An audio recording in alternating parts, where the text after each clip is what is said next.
Di tengah maraknya sentimen miring masyarakat terhadap pengawalan, ada sosok polisi pengawal yang justru menonjol karena dedikasinya dalam membantu dan mengedukasi masyarakat. Ia adalah Ibda Abster Matthew Wongkar, seorang polisi yang tengah aktif membangun citra positif lewat media sosial. Namun, kami penasaran, apa sih sebenarnya visi besar Bang Abster dan bagaimana perjalanan hidupnya hingga menjadi seorang influencer dari kalangan polisi?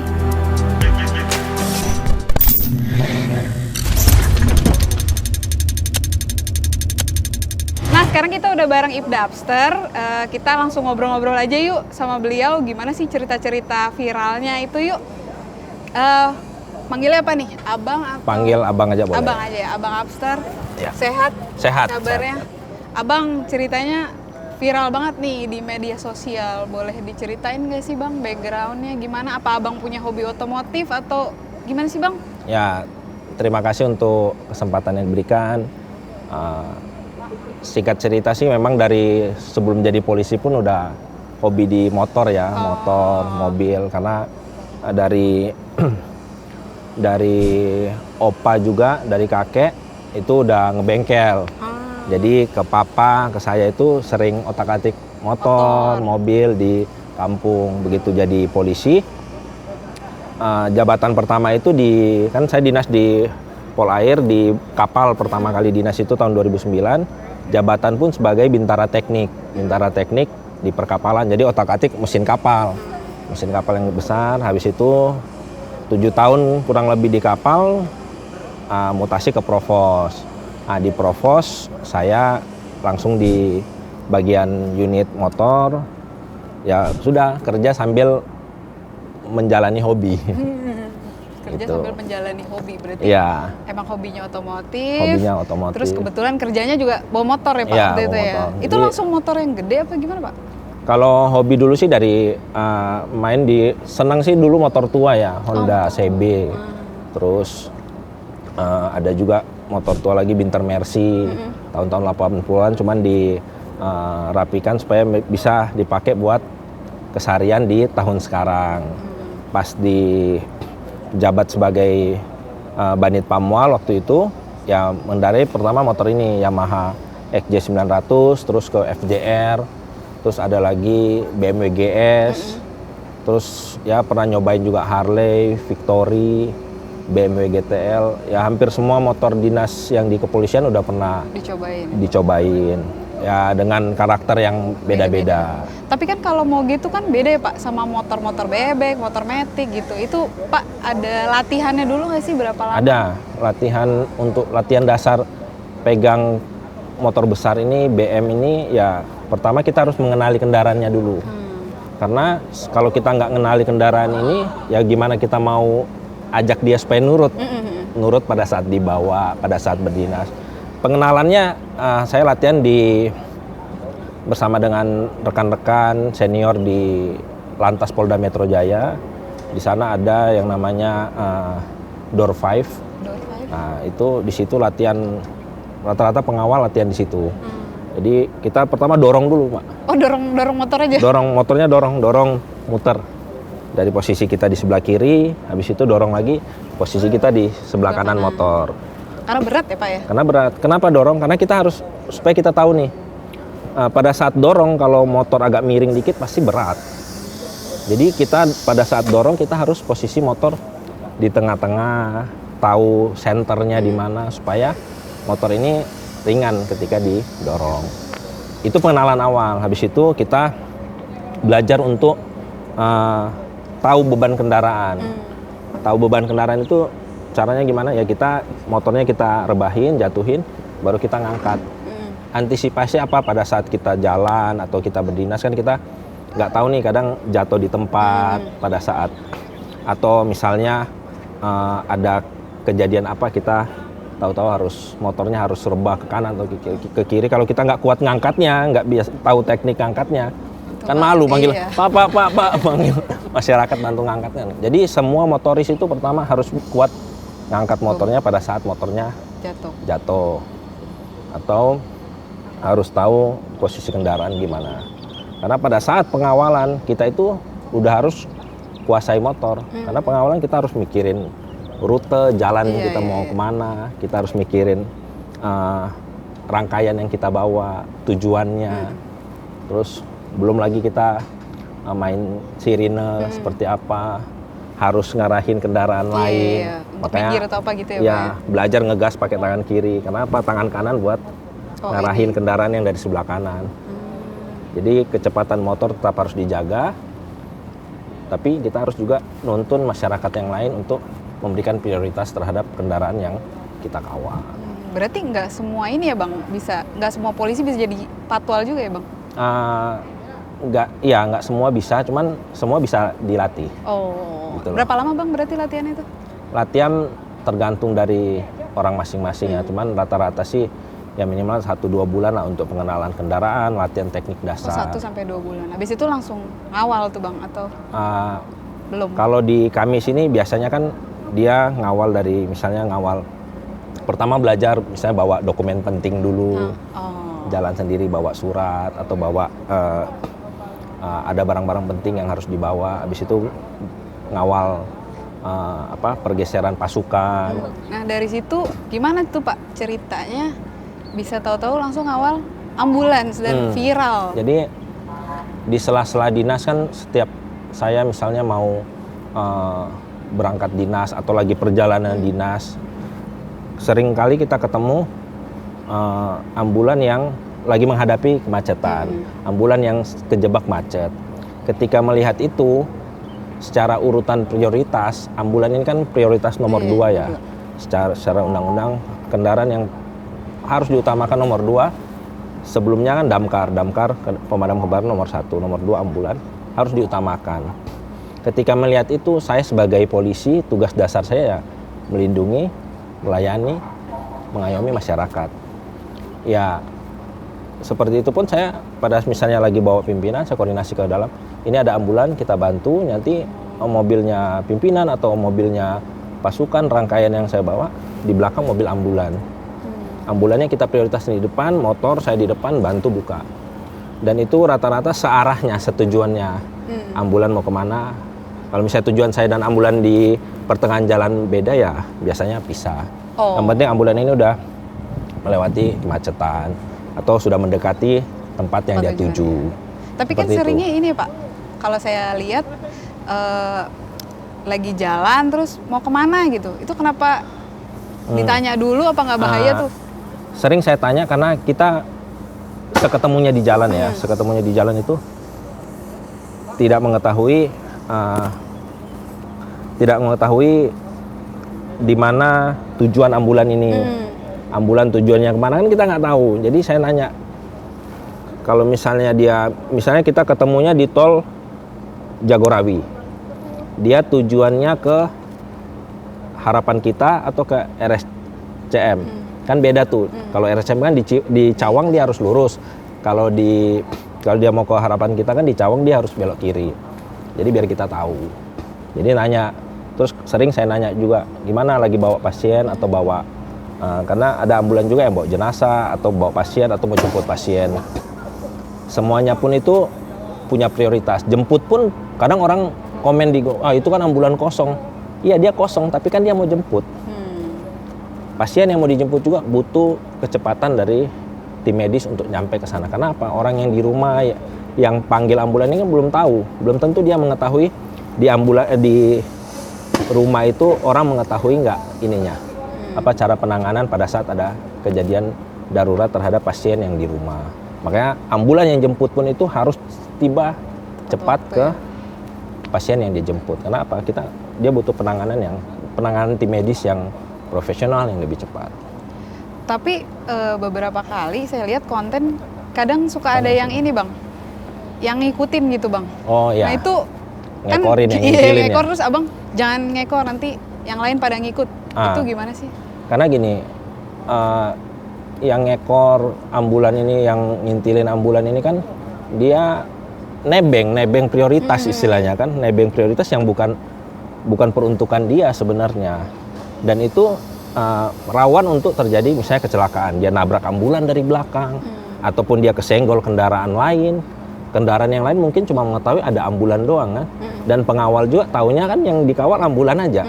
Ternyata ada yang di belakang membahayakan pengguna jalan lain maupun membahayakan kendaraan ambulan yang di depannya. Ya kalau mau cepat masuk ambulan lah. Ya kan? Jadi intinya kalau kita lagi di jalan terus ketemu iring-iringan tuh emang nggak boleh ngekor ya Pak? Ya nggak boleh, karena itu bukan peruntukan dia. Dia kan sama aja nyuri jalur kan.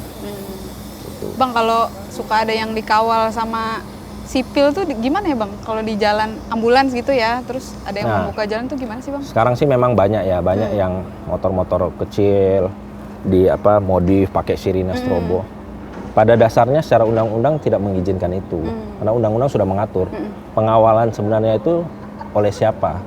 Sekarang pun banyak kejadian pada saat dilakukan pengawalan oleh motor sipil, kendaraan sipil, banyak kejadian kecelakaan, ditabrak ambulan atau jatuh nyenggol masyarakat lain yang di jalan. Karena apa? Teknik pengawalan, cara ngawal, kewenangan untuk mengawal itu tidak sembarang kita dapatkan. Itu kan memang harus ada latihannya, emosinya harus terkontrol. Kadang galakan yang saya aja pernah lagi ngawal, saya dipinggirin sama yang ngawal pakai motor-motor kecil itu. Karena apa? Kok jadi galakan mereka dibanding kita yang di dinas resmi gitu. Karena apa? Emosinya nggak terkontrol, cara pengawalannya nggak paham.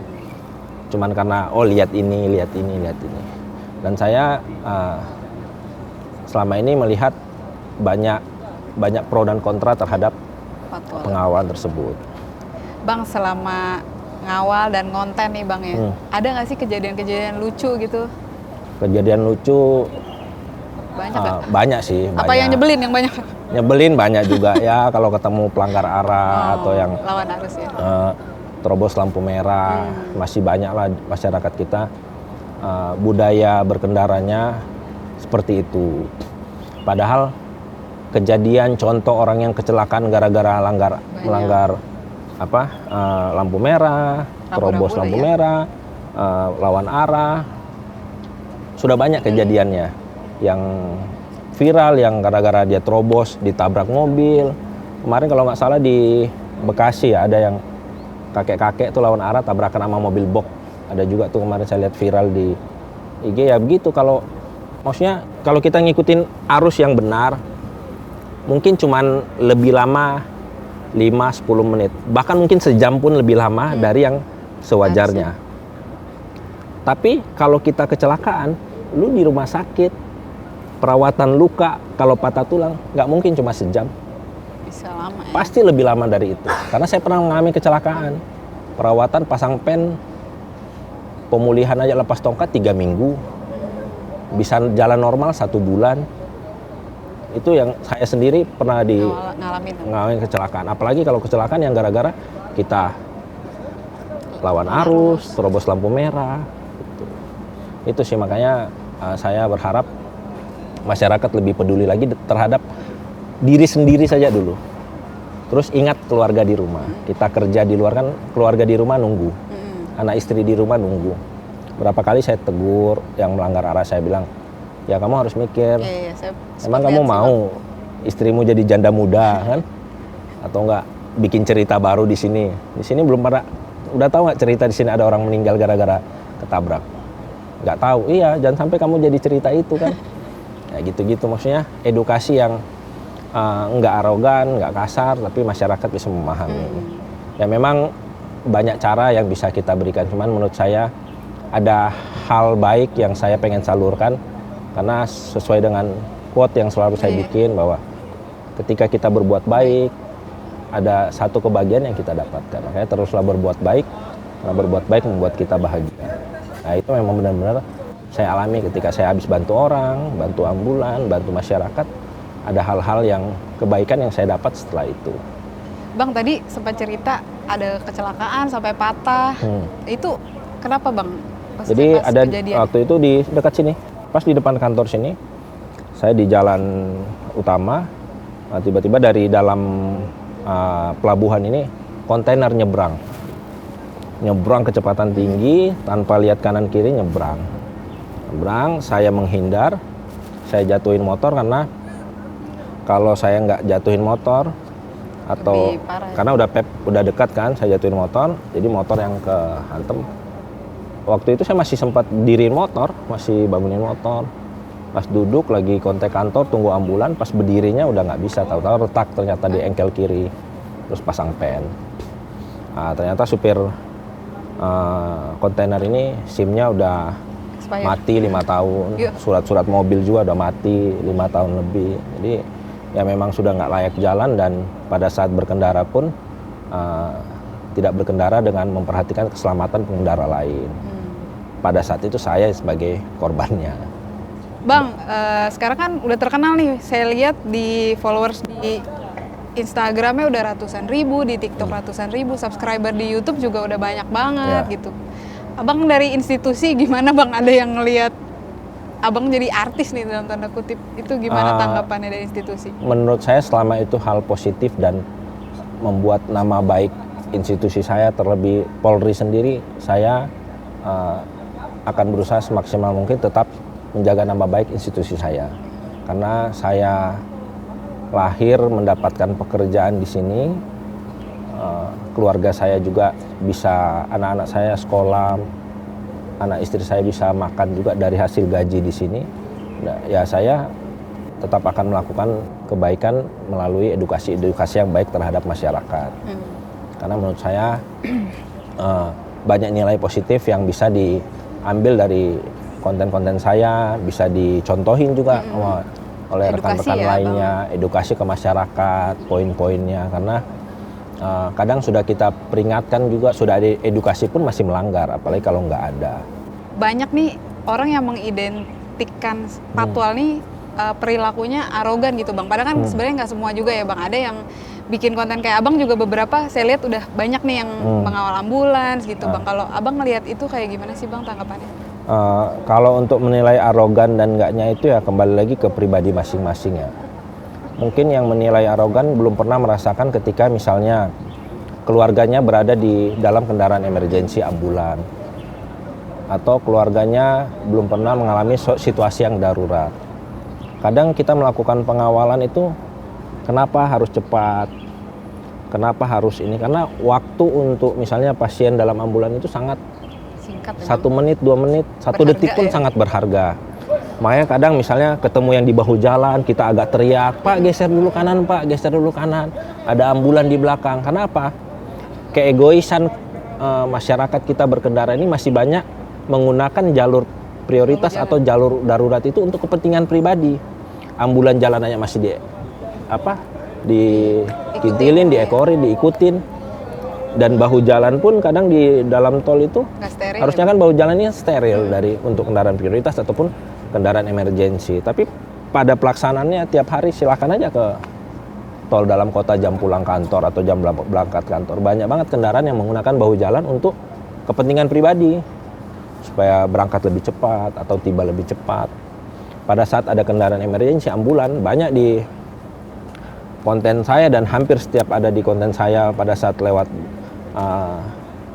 di tol dalam kota itu selalu pasti ada keambil mobil bis, mobil pribadi, banyak yang menggunakan bahu jalan untuk kepentingan pribadi. Ya itulah yang kadang kita padahal mungkin dilihat masyarakat, wah ini polisi begini, padahal kita lagi berjuang waktu untuk yang di belakang. Makanya tergantung dari cara pandang orang.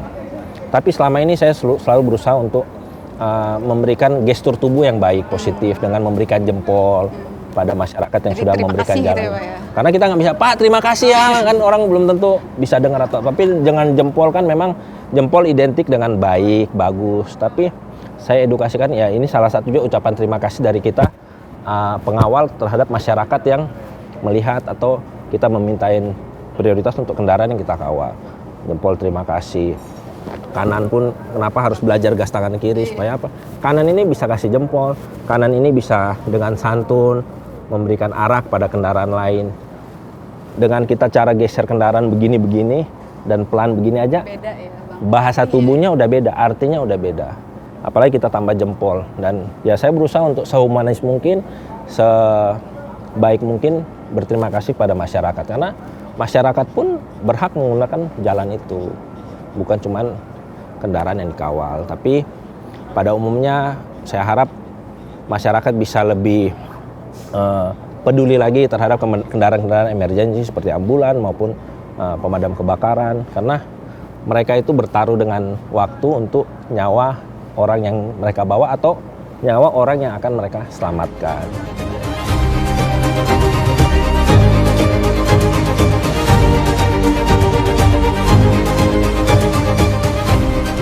Salam presisi.